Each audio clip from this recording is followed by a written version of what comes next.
શ્રી ગણેશાય નમઃ. સ્વાગત છે તમારું અમારી યુટ્યુબ ચેનલ ધાર્મિક વ્રત કથાઓમાં. આજના વિડીયોમાં આપણે સાંભળીશું બોળચોથની વાર્તા. સૌથી પહેલાં આપણે સાંભળીએ કે આ વ્રત ક્યારે લેવાનું હોય છે અને એની પૂજા વિધિ શું હોય છે. તો આવો જાણીએ.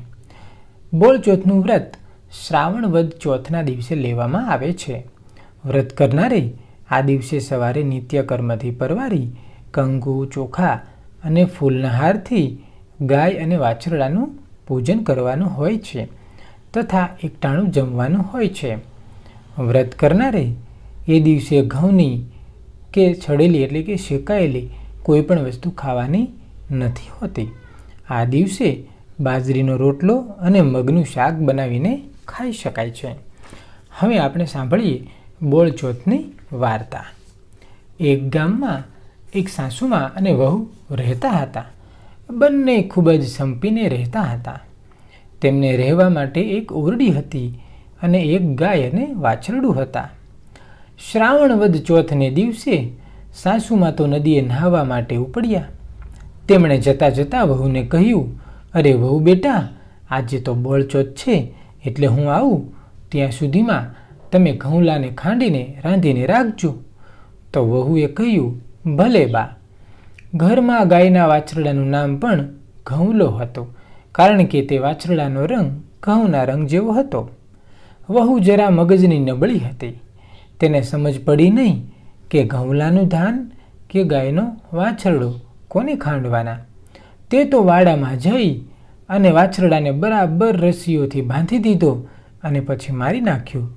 પછી તેને ખાંડણીમાં ખાંડી ચૂલો સળગાવી રાંધવા મૂકી દીધો.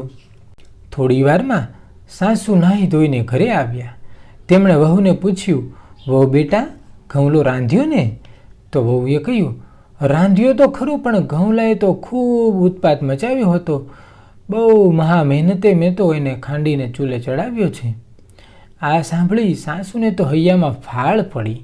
તેમને થયું, નક્કી મારી વહુએ તો ગાયના ઘઉંલાને ખાંડીને રાંધી નાખ્યો છે.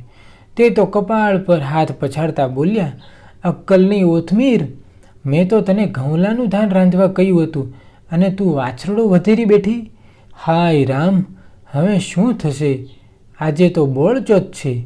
ગામના લોકો હમણાં વાછરડાની પૂજા કરવા આવશે, ત્યારે હું લોકોને શું મોઢું બતાવીશ? વહુ પણ આ પ્રસંગથી હેપતાઈ ગઈ.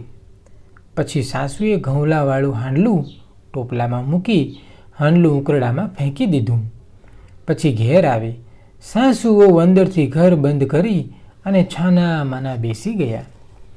એ વખતે ગાય વગડામાં ચરવા ગઈ હતી. ત્યાંથી ચરતી ચરતી તે ઉકરડે આવી પહોંચી.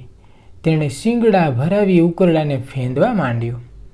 ત્યાં જ ઉકરડામાં સંતાડેલા હાંડલામાંથી વાછરડો સજીવન થઈને કૂદકો મારીને બહાર આવ્યો અને ગાયના આંચળને વળગી પડ્યો. હાંડલાનો કાંઠો તેની ડોકે હજી લટકતો હતો.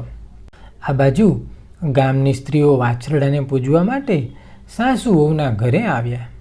તો ઘર અંદરથી બંધ હતું.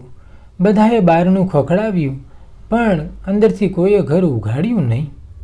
બધાએ બારણા પાસે આવીને કહ્યું, ખોલો, અમે ગાય વાછરડાની પૂજા કરવા આવ્યા છીએ. પરંતુ અંદરથી કોઈ ઉત્તર પણ મળ્યો નહીં. તેથી બધાને નવાઈ લાગી.